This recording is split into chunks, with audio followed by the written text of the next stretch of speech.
Halo semua, apa kabar? Semoga teman-teman semua selalu dalam lindungan Yang Maha Kuasa ya. Dan selamat datang kembali di channel yang tentunya pasti Anda semua sudah tunggu-tunggu. Channel yang selalu menyuguhkan kutipan-kutipan yang bermanfaat dan membuat teman-teman semua menjadi orang yang lebih percaya diri, berpikiran positif, dan selalu yakin dengan tujuan hidup teman-teman semua. Satu kutipan manis pembuka dari saya, yang tidak pernah bosan-bosan saya ucapkan. Di balik segala duka, tersimpan hikmah yang bisa kita petik pelajaran. Di balik segala suka, tersimpan hikmah yang mungkin bisa jadi cobaan. Pejamkan mata Anda. Fokus dengan suara saya. Inilah kutipan motivasi.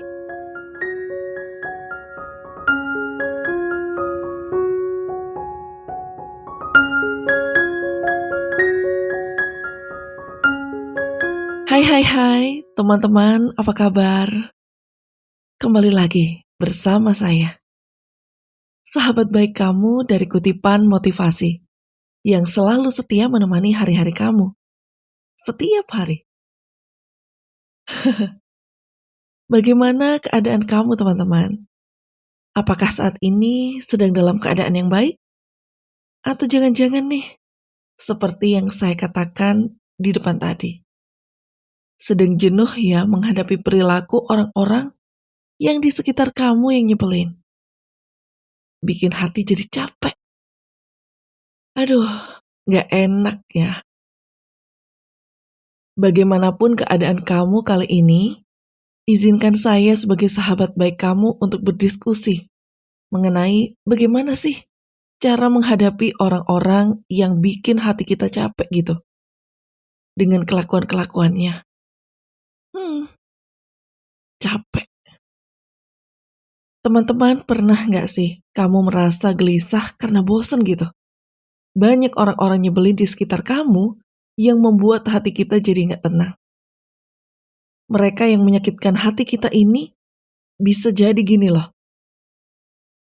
Terinspirasi dengan kisah hidup saya sendiri. Sama seperti kamu yang kadang-kadang merasa jenuh dengan perilaku orang-orang yang kiri kanan kita yang tidak bisa kita tebak dan cenderung menyakitkan diri. Coba deh, sekarang saya minta tolong kamu bayangin perilaku orang-orang yang nyebelin yang ada di sekitar kamu. Bener gak sih bikin hati kita jadi capek? Nah, sekarang kamu sadar gak teman-teman? Kenapa ya? Kok perilaku mereka itu bikin hati kita capek? Bahkan cenderung lelah gitu. Saking lelahnya, mungkin, mohon maaf ya, pernah terbesit dalam hati kamu kayaknya lebih baik saya mati aja deh daripada harus menghadapi kayak gini terus. Pernah seperti itu? Kalau pernah, saya pun juga pernah sama seperti kamu. Sekarang kamu tahu nggak? Apa sih yang menyebabkan itu? Itu sederhana teman-teman penyebabnya. Ternyata karena diri kita sendiri yang salah yang selalu menyalahkan orang lain. Kenapa ya kutipan motivasi itu kok bisa banget membuat diri kita sendiri jadi yang salah gitu? Bukan maksud saya untuk membuat diri kamu sendiri merasa bersalah. Bukan. Tapi memang kenyataannya begitu. Sekarang gimana? Saya yang salah. Orang mereka yang nyebelin kok. Mereka yang perilakunya bikin saya sakit hati. Nah, jadi begini loh teman-teman. Dalam hidup ini 90% masalah itu disebabkan karena kita sendiri, bukan karena orang lain.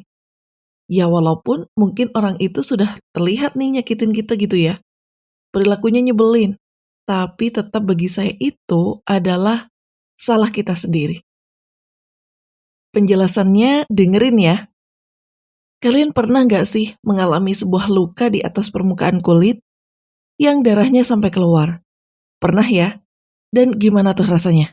Enak banget, sakit? Perih gak? Nah, sekarang saya tanya nih, seumur-umur, kamu pernah berdarah kulitnya. Bagaimana sih caranya? Kok bisa tuh luka yang di atas permukaan kulit tadi, yang darahnya banyak, tiba-tiba sembuh? Kamu apain caranya? Gini mbak, pertama kita bersuci dulu, habis itu kita diemin aja. Kalau misalnya makin parah, kita kasih obat merah, tapi lama-lama sembuh sendiri. Saya jago nyembuhin luka di atas kulit. Oke, kata kamu jago. Tapi kenapa giliranmu disuruh nyembuhin luka di dalam hati, kok kamu ini gak jago sih? Malah sibuk nyalahin orang lain. Nah itu dia kesalahan pertama bagi kamu. Kenapa luka di dalam hati itu kian bertambah parah? Karena begitu luka itu terjadi, kamu menyalahkan si pembuat luka. Ngapain kamu salahan si pembuat luka? Lah, bukannya normal? Kalau saya disakitin orang, saya akan salahin orang yang sakiti saya. Nah begini teman-teman, salah itu suatu hal yang keliru yang selama ini dianggap normal. Padahal itu loh yang membuat kita luka batin. Makin terasa, yang bikin kita sendiri jadi capek. Dan juga lelah karena hati kita lukanya tambah parah. Sama seperti luka di atas kulit tadi. Udah dong, stop kamu bahas. Stop nyalahin orang yang membuat hatimu terluka. Nah terus kalau kita nggak boleh nyalahin orang yang sudah terbukti nyakitin hati kita gitu gimana? Ya kita harus ngapain dong? Masa kita diam aja? Sama seperti luka yang ada di permukaan kulit. Kamu sendiri sudah mengakui kan? Setuju bahwa luka yang di atas kulit tadi, kalau ingin sembuh harus didiemin dulu. Nggak boleh diutak-atik apalagi dicoba-coba. Sama seperti hati kita. Kalau kita kesel sama orang, nggak usah dibahas. Apalagi dirimu menggerutu. Nggak boleh. Kenapa? Karena itu yang membuat luka kamu makin besar. Karena orang yang nyakitin hati kamu itu dibahas terus-menerus. Itu tidak perlu, nggak boleh. Sekarang gini, saya akan mengajarkan sebuah teknik yang sederhana, yang bisa membuat hidup kamu jadi lebih ringan ketika mengalami sakit hati. Ketika kamu mengalami suatu hal yang gak enak gitu, ya kamu berhenti mengatakan apapun. Cukup diam. Betul, cukup diam. Tidak perlu dibahas. Tidak perlu kamu menggerutu. Cukup diam. Jadi kalau selama ini kan kamu contohnya ya, lagi mengalami sakit hati. Karena perilakunya si Budi misalnya. Tiba-tiba kamu ngomong sama teman begini. Tahu gak sih, itu si Budi itu ya, keterlaluan banget deh. Kelakuan dia tuh bikin hati gue jadi pedih. Nah, itu stop. Kebiasaan itu yang secara tidak sadar membuat hatimu lukanya semakin dalam. Kamu bahas orang yang nyakitin kamu ke teman-teman atau ke semua orang. Cukup mingkem. Kamu lagi nih, misalnya diri kamu gak suka sama tokoh politik si A. Ketika diri kamu melihat tokoh politik A di TV, hati kamu kesel banget. Begitu kesel jadi kamu langsung ngomong sama orang-orang. Tahu gak tuh? Itu tuh si A tuh udah bikin negara jadi rugi. Begini begitu, begini begitu. Kenapa sih negara ini kayaknya heboh gitu?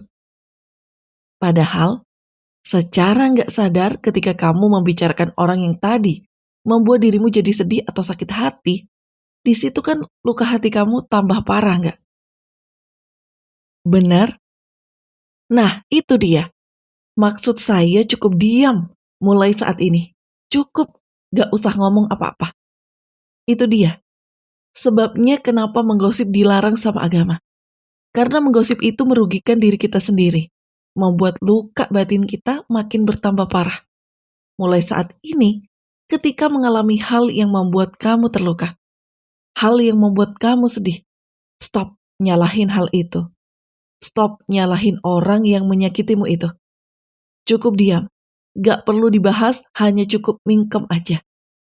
Jadi, teknik ini intinya jangan bicarakan hal-hal atau orang-orang yang tadi nyakitin kamu. Begitu ada hal yang nyakitin atau orang yang nyakitin cukup diam. Gak usah ngomong. Apalagi dibahas. Itu gak penting. Nah, itu teknik yang pertama. Tadi kita percaya dan kita setuju bahwa luka jika ingin sembuh jangan diutak-atik, didimin aja dulu. Teman-teman, kadang-kadang luka yang ada di atas permukaan kulit pun selain kita diamkan, perlu kita beli obat yang pas. Obat yang betul-betul bisa menyembuhkan luka. Nah, obatnya jika hati kita ingin sembuh setelah kita diamkan tadi, obat berikutnya adalah kita doakan orang yang menyakiti kita agar mereka dapat hidayah. Misalnya, kamu ketemu sama Budi. Budi gak ada angin, gak ada hujan melakukan sebuah perbuatan yang nyakitin diri kamu. Kamu sakit hati nih. Tapi karena udah nonton video ini, kamu melakukan teknik yang saya ajarkan tadi. Kamu diem, gak ngebahas perilaku Budi sama sekali, dan tidak menggerutu. Nah, setelah itu, kalau kamu cuma sampai situ, itu rasanya kesalnya masih ada. Ingin rasa kesalnya hilang, kamu langsung pejamkan mata dan doakan si Budi tadi dengan doa seperti ini. Ya Tuhan, tolong tuntun teman saya Budi. Dia tidak tahu akan perbuatannya yang salah. Berikan dia hidayahmu, petunjukmu ke jalan yang benar. Kasihan dia, bawa dia ke jalan yang lurus dan tidak mengerti apa yang dia perbuat. Tolong dia Tuhan dengan pertolonganmu. Amin. Coba sekarang kamu tes. Kamu pause dulu ya video ini. Kemudian kamu pejamkan mata. Doakan orang yang baru saja menyakitimu dengan doa yang saya katakan tadi. Coba rasain. Ada nggak perbedaannya di dalam hati? Pasti ada. Iya Mbak, hati saya jadi lapang. Itu karena dirimu sudah membuat hatimu sendiri terobati. Jadi orang yang menyakitimu tuh jangan dikutuk, jangan dihakimi, tapi doakan mereka supaya mereka kembali ke jalan yang benar. Itu adalah suatu hal yang terpuji dan yang paling betul ya. Coba rasanya gimana? Baru sekedar mempraktekkan aja rasanya udah ngeplong gitu. Coba deh, mulai saat ini ketika menghadapi orang-orang yang melelahkan hatimu. Praktekkan deh cara saya tadi. Pasti akan ada hasilnya. Dicoba ya. Ketika kita sudah terbiasa, orang yang menyakiti hati kita itu lama-lama hati kita sendiri jadi damai loh. Jadi, kesimpulannya gini nih, biar kamu jelas. Mulai saat ini ketika ada hal apapun yang menyakiti, pertama, diem. Gak usah dibahas, cukup diam aja. Habis itu, doakan orang itu supaya dituntun sama Tuhan ke jalan yang benar. Dengan 2 teknik ini aja. Kalau kamu mau praktek ke dirimu sendiri, kamu akan menerima keajaiban. Coba deh. Itu berguna bagi saya. Dan berhasil banget untuk merubah hidup saya. Dan saya yakin, itu juga bisa merubah hidupmu ke jalan yang lebih baik. Oke, dicoba ya. Terbukakan pikirannya? Udah ngerti kan? Nah, sekarang kalau kamu ngerasa banget video ini ngebantu hidup kamu menjadi lebih baik, tolong klik jempolnya dan sebarkan video kepada orang-orang yang ingin kamu ingat. Bantulah orang lain. Jika kalau kamu ingin dibantu dan keluar dari masalah.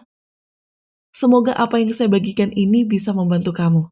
Dan saya adalah sahabat baik kamu dan selalu ada di samping kamu. Keep spirit, keep sharing, and keep loving. Bye!